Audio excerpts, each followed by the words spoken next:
গল্পের শুরুতেই আমরা দেখতে পাই নরওয়ের এক গভীর সমুদ্র উপকূল। বহু বছর আগে স্থানীয়রা সমুদ্রের মাঝে বিশাল আর অদ্ভুত কিছু দেখতে পায়। মুহূর্তেই চারদিকে আতঙ্ক ছড়িয়ে পড়ে।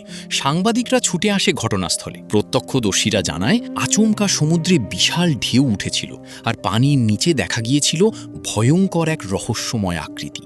সেখানে থাকা এক ছোট্ট শিশুকে জিজ্ঞেস করা হলে সে বলে জিনিসটা নাকি প্রায় 200 মিটার বড় ছিল।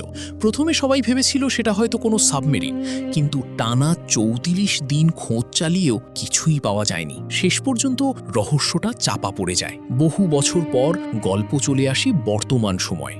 দুই তরুণ জেটস্কি নিয়ে সমুদ্রে আনন্দ করছিল। হঠাৎ তাদের নিচে পানির ভেতর বিশাল এক ছায়া নড়তে শুরু করে। তারা কিছু বুঝে ওঠার আগেই স্টান্ট করতে গিয়ে গভীর জলে তলিয়ে যায়। মুহূর্তের মধ্যেই চারপাশ লাল রক্তে ভরে ওঠে, আর তখনই ভেসে ওঠে সিনেমার নাম ক্র্যাকেন। এরপর পরিচয় হয় জোহানা নামের এক মেরিন গবেষকের সাথে। সে সমুদ্রের শব্দতরঙ্গ নিয়ে কাজ করে। হঠাৎ তার কাছে ফোন আসে সমুদ্রের এক দূরবর্তী এলাকায় অদ্ভুত কিছু ঘটছে, তাই তাকে ইন্সপেকশনের জন্য ডাকা হয়েছে। প্রথমে জোহানা যেতে চায়নি, কিন্তু যখন জানতে পারে সেখানে সোনিক ক্লাইস প্রযুক্তি ব্যবহার করা হচ্ছে তখন সে রাজি হয়ে যায়। কারণ এই আল্ট্রাসনিক প্রযুক্তিটা মূলত তার নিজেরই তৈরি, যা মাছের শরীর থেকে ক্ষতিকর পরজীবী দূর করতে ব্যবহৃত হয়। রওনা হওয়ার আগে জোহানা পুরনো কিছু ছবি দেখছিল, যেখানে তার সাবেক প্রেমিক এরিকও ছিল। ঠিক তখনই তার মোবাইলে একটি ভয়ঙ্কর ভিডিও আসে। ভিডিওতে দেখা যায় হাজার হাজার মাছ নিজে থেকেই সমুদ্র থেকে তীরে উঠে এসে ছটফট করতে করতে মারা যাচ্ছে। দৃশ্যটা ছিল রীতিমতো শিউরে ওঠার মতো। অন্যদিকে কয়েকজন মানুষ বিমানে করে সেই অঞ্চলের দিকে যাচ্ছিল। তাদের একজন সমুদ্রের গভীর থেকে পাওয়া 9000 বছরের পুরনো এক তীরের ফলার অংশ নিয়ে আলোচনা করছিল। কথায় কথায় জানা যায় তারা পৃথিবীর সবচেয়ে গভীর ফিয়র্ডে যাচ্ছে, যেখানে পাহাড়ি স্বচ্ছ জল আর সমুদ্রের নোনা পানি একসাথে মিশে গেছে। আর এই বিশেষ পরিবেশের কারণেই সেখানে উৎপাদন করা হয় অত্যন্ত দামি প্রিমিয়াম স্যামন মাছ। কোটি কোটি টাকার এই প্রজেক্ট দেখতে কিছু বড় ইনভেস্টরও সেখানে যাচ্ছে। বিমান অবতরণের পর দেখা যায় এরিক আগেই সেখানে উপস্থিত। জায়গাটা যেমন সুন্দর তেমনি অস্বাভাবিক শান্ত। ইনভেস্টরদের রিসিভ করে জর্জ নামের এক টেকনিশিয়ান। সে সবাইকে সোনিক ক্লাইস প্রযুক্তি সম্পর্কে বুঝিয়ে বলে। এই প্রযুক্তি স্যামন মাছকে ভয়ঙ্কর পরজীবীর হাত থেকে রক্ষা করে। বিশেষ শব্দ তরঙ্গ ব্যবহার করে মাছের শরীর থেকে প্যারাসাইট আলাদা করা হয়, তাও মাছের কোনো ক্ষতি ছাড়াই। জর্জ দাবি করে মাছ বাঁচানোর জন্য এটাই সবচেয়ে নিরাপদ আর আধুনিক পদ্ধতি। ঠিক তখনই সেখানে পৌঁছে যায় জোহানা। জানা যায় এই প্রযুক্তি তৈরিতে এরিকের পাশাপাশি জোহানারও বড় অবদান ছিল। কিন্তু ইনভেস্টরদের একজন হঠাৎ প্রশ্ন তোলে, এই সোনিক ওয়েভের কারণে মাছ কি অতিরিক্ত স্ট্রেসে পড়ে যাচ্ছে না? এরিক তখন ব্যাখ্যা করে ফ্রিকোয়েন্সি ঠিক থাকলে কোনো সমস্যা নেই, তবে সামান্য ভুল হলেও সমুদ্রের জীবজগতে ভয়াবহ বিপর্যয় নেমে আসতে পারে। যদিও সে সবাইকে আশ্বস্ত করে জানায় সবকিছু পুরোপুরি নিয়ন্ত্রণে আছে। এরপর জোহানা তার পুরনো বন্ধুদের সাথে দেখা করতে যায়। সমুদ্রের তীরে হাঁটার সময় তারা এমন কিছু জিনিস দেখতে পায় যেগুলো সাধারণত সমুদ্রের অনেক গভীরে থাকার কথা। সেগুলো তীরে উঠে আসায় জোহানার মনে সন্দেহ তৈরি হয়। পরের দৃশ্যে এরিক বিশাল সোনিক মেশিনটিকে সমুদ্রের নিচে নামাতে শুরু করে, কিন্তু মেশিন চালু হতেই ভয়ঙ্কর তীব্র শব্দ তরঙ্গ চারদিকে ছড়িয়ে পড়ে। এমনকি এরিক নিজেও কানে হাত দিয়ে কষ্টে বসে পড়ে, কারণ সে জানতই না টেকনিশিয়ান জর্জ গোপনে মেশিনের ফ্রিকোয়েন্সি স্বাভাবিকের চেয়ে অনেক বেশি বাড়িয়ে দিয়েছে। আসলে আড়ালে চলছিল ভয়ঙ্কর খেলা। মারিয়ার বাবা দ্রুত বেশি লাভের আশায় জর্জকে দিয়ে মেশিনের ফ্রিকোয়েন্সি বাড়িয়ে দিয়েছিল। তাদের ধারণা ছিল এতে পরজীবীগুলো দ্রুত মারা যাবে আর মাছের উৎপাদন বাড়বে। কিন্তু এই বিপজ্জনক সিদ্ধান্তের কথা শুধু জর্জ আর মারিয়ার বাবাই জানত, এমনকি এরিকও কিছু জানত না। জোহানা চারপাশে তদন্ত শুরু করতেই জর্জ ভয় পেয়ে যায়, কারণ সে বুঝতে পারে সত্য বের হয়ে এলে সব শেষ। তাদের পুরো কন্ট্রোল রুমটাই ছিল সমুদ্রের নিচে, বিশাল কাঁচ ঘেরা এক চেম্বারের ভেতর।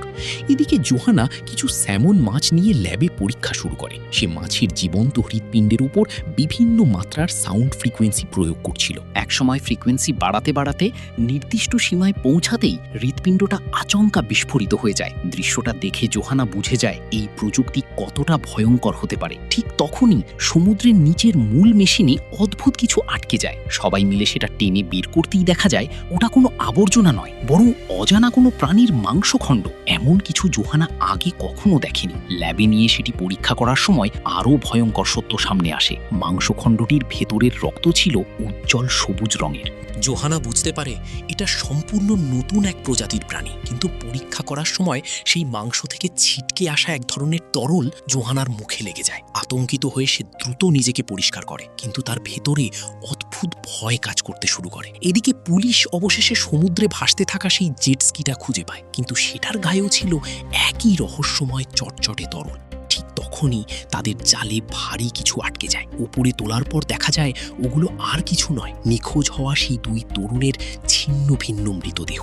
সবচেয়ে ভয়ঙ্কর ব্যাপার ছিল তাদের শরীরেও একই সবুজাভ তরল লেগেছিল। একজন পুলিশ যখন লাশের ওপর পানি ঢালে তখন তরলটা অদ্ভুতভাবে জল করে ওঠে। খবর পেয়ে জোহানা সেখানে আসে এবং সবাইকে সতর্ক করে জানায় এই তরল কোনো সাধারণ প্রাণীর নয়, এটা সমুদ্রের অতল গভীরে থাকা বিশাল এক দানবীয় প্রাণীর শরীর থেকে বের হয়েছে। কারণ এত পরিমাণ তরল শুধু বিশাল আকৃতির কোনো জীবের পক্ষেই তৈরি করা সম্ভব। জোহানা আরও বলে প্রাণীটা সাধারণত শান্ত থাকে, কিন্তু ভয় পেলে বা বিপদ বুঝলেই শরীর থেকে এই প্রতিরক্ষামূলক তরল বের করে। এরপর সমুদ্রের নিচে বিশাল এক ছায়ামূর্তি ধীরে ধীরে এগোতে দেখা যায়, আর সেই সাথে হাজার হাজার কাঁকড়া পাগলের মতো তিনে উঠে আসতে থাকে।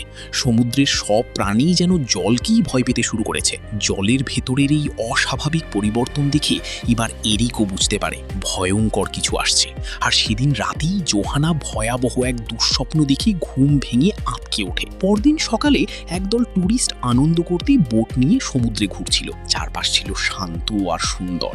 ট্যুরিস্টরা কিছুই বুঝতে পারেনি। হঠাৎ এক নারী ডাইভার পানির নিচে নামতেই নিখোঁজ হয়ে যায়। সে আর উপরে ফিরে আসে না। কয়েক মুহূর্ত পর পুরো বোটটাই যেন অদৃশ্য কোনো শক্তি নিচে টেনে নিতে শুরু করে। চারদিকে চিৎকার আর আতঙ্ক ছড়িয়ে পড়ে। এক ব্যক্তি মরিয়া হয়ে পানিতে ভেসে থাকার চেষ্টা করছিল। ঠিক তখনই তার পিছনে পানির বুক চিরে উঠে আসে বিশাল এক ট্যান্টাকল। এক ছটকায় তাকেও গভীর অন্ধকারে টেনে নেয়। মুহূর্তের মধ্যেই চারপাশের সমুদ্র রক্তে লাল হয়ে যায়। আকাশ জুড়ে ঝাঁকে ঝাঁকে পাখি উঠছিল, যেন তারাও আসন্ন বিপদের আভাস পেয়ে গেছে। এদিকে জোহানা হেডফোনে গভীর সমুদ্রের শব্দ শুনছিল। হঠাৎ তার কানে ভেসে আসে ভয়ঙ্কর এক গর্জন। তখন জাহাজের এক বৃদ্ধ খালাসি তাকে বহু বছরের পুরনো একটা ঘটনা শোনায়। ছোটবেলায় সে দেখেছিল হঠাৎ পুরো ফিওর্ড ঘন কুয়াশায় ঢেকে গিয়েছিল। সমুদ্রের জল ফুটন্ত তেলের মতো ফুঁসছিল, আর সেই জলের মাঝে দেখা দিয়েছিল বিশাল এক ছায়ামূর্তি। কিছুক্ষণ পর সেটি অদৃশ্য হয়ে যায়। গল্প শুনে জোহানা বুঝে যায় পুরনো সেই দানব আবার ফিরে এসেছে। এদিকে জর্জ মনিটরে দেখে মারিয়া আর তার বন্ধুরা ছোট একটা বোট নিয়ে সমুদ্রের মাঝখানে চলে গেছে। ঠিক তখনই পুলিশ নিখোঁজ ট্যুরিস্টদের বোট খুঁজে পায়। সেখানে মানুষের অর্ধেক কাটা দেহ পড়েছিল। আর পরের মুহূর্তেই অন্য এক বোটের টুরিস্টরা নিজেদের চোখে দেখে সমুদ্র ফুঁড়ে ওপরে উঠছে বিশাল দানবীয় অক্টোপাস ক্র্যাকেন। মুহূর্তের জন্য মাথা তুলে আবার সে পানির নিচে ডুবে যায়, আর তার শরীর থেকে ঝরে পড়া ছোট ছোট প্যারাসাইট জলের ওপর ছড়িয়ে পড়ে। ল্যাবের ডাটা ঘাঁটতে ঘাঁটতে জোহানা অবশেষে আসল সত্যটা জানতে পারে। মেশিনের ফ্রিকোয়েন্সি স্বাভাবিকের চেয়ে অনেক বেশি বাড়ানো হয়েছিল। খবরটা শুনে এরিক ক্ষেপে ওঠে। সে জর্জের মুখোমুখি হয়ে সঙ্গে সঙ্গে ফ্রিকোয়েন্সি কমাতে বলে, কিন্তু লোভে অন্ধ জর্জ রাজি হয় না, কারণ তখন ইনভেস্টররা ডিল ফাইনাল করতে ব্যস্ত। ঠিক তখনই আন্ডার ওয়াটার কন্ট্রোল রুমের কাঁচের বাইরে ভেসে ওঠে অর্ধেক কাটা এক মৃতদেহ। দৃশ্যটা দেখে সবাই আতঙ্কে চিৎকার করে ওঠে। জোহানা তখন সবাইকে জানায় তারা ল্যাবে যে প্রাণীর অংশ পেয়েছিল সেটা আসলে শুধু একটা প্যারাসাইট, অর্থাৎ মূল প্রাণীটা তার চেয়ে 1000 গুণ বড়। তবুও জর্জ ফ্রিকোয়েন্সি বন্ধ করতে অস্বীকার করে। পুলিশ চারদিকে ঘোষণা দিতে থাকে যেন সবাই জল থেকে দূরে থাকে। এদিকে মারিয়ার এক বন্ধু ডাইভিং স্যুট পরে জলের নিচে নামতেই অদৃশ্য কোনো প্রাণী তাকে আক্রমণ করে। একই সময় শর্ট সার্কিট হয়ে কন্ট্রোল রুমের সিস্টেম বিকল হয়ে যায়। এখন আর ফ্রিকোয়েন্সি কমানো সম্ভব নয়। ঠিক তখনই ভয়ঙ্কর এক ধাক্কায় পুরো বোট কেঁপে ওঠে। ওদিকে স্যামন মাছগুলো কাঁচের দেয়ালে পাগলের মতো ধাক্কা মারতে শুরু করে। জোহানা তখন একা আন্ডার ওয়াটার রুমে দাঁড়িয়েছিল। হঠাৎ চারপাশ ঘন কুয়াশায় ঢেকে যায়। সেই কুয়াশা চিরে বিশাল এক ট্যান্টাকল তার দিকে এগিয়ে আসে। ভয়ে পিছোতে গিয়ে জোহানা পড়ে যায়। সুরটা তার মুখের কাছে এসে থেমে যায়, যেন তাকে পরীক্ষা করছে। আছে। জোহানা নিঃশ্বাস বন্ধ করে একদম স্থির হয়ে থাকে। কিছুক্ষণ পর প্রাণীটা তাকে ছেড়ে ধীরে ধীরে সরে যায়। জোহানা দৌড়ে গিয়ে সবাইকে বলে, কেউ শব্দ করবে না, সবাই শান্ত থাকো। কিন্তু তখনই ফাটল দিয়ে ছোট ছোট ভয়ঙ্কর প্যারাসাইট ভেতরে ঢুকতে শুরু করে। তারা মানুষের গায়ে ঝাঁপিয়ে পড়ে কামড়াতে থাকে। মারিয়ার রাগে একটা প্যারাসাইট পিষে মেরে ফেলে। ঠিক তখনই জর্জ নিজের চোখে ক্র্যাকেনের বিশাল ট্যান্টাকল দেখে আতঙ্কে জমে যায়। এক ঝটকায় একটা সুর লোহার দরজা উপড়ে ফেলে ভেতরে ঢুকে মারিয়াকে পিছিয়ে বাইরে টেনে নেয়। মারিয়ার বাবা কুড়াল হাতে মেয়েকে বাঁচাতে ছুটে যায়। শেষ মুহূর্তে ট্যান্টাকলে কোপ বসাতেই মারিয়া ছিটকে বেঁচে যায়। অন্যদিকে একটা ট্যান্টাকল জোহানাকেও তাড়া করছিল। পালাতে পালাতে একসময় সে কোণঠাসা হয়ে পড়ে। তখন সুরের ডগা থেকে ছোট আরেকটা অংশ বের হয়ে তার মুখ আর শরীর স্পর্শ করতে থাকে। জোহানা বুঝে যায় সে শান্ত থাকলে প্রাণীটা আক্রমণ করবে না। ঠিক তখনই এরিক তাকে বাঁচাতে একটা মেশিন চালু করে দেয়। বিকট শব্দ শুনেই ট্যান্টাকলটা মেশিনের দিকে ঝাঁপিয়ে পড়ে এবং আঘাতে আহত হয়। সুযোগ বুঝে এরিক আর জোহানা সেখান থেকে পালিয়ে যায়। এদিকে জ্ঞান ফিরে মারিয়া দেখে তার হাত সবুজ আঠালো তরলে ভরা। উপরে তাকাতেই সে দেখে আকাশ ছুঁয়ে দাঁড়িয়ে আছে ক্র্যাকেনের বিশাল দুই ট্যান্টাকল। ঠিক তখনই তার বাবা সেখানে পৌঁছায়, কিন্তু আবারও ক্র্যাকেন হামলা চালায়।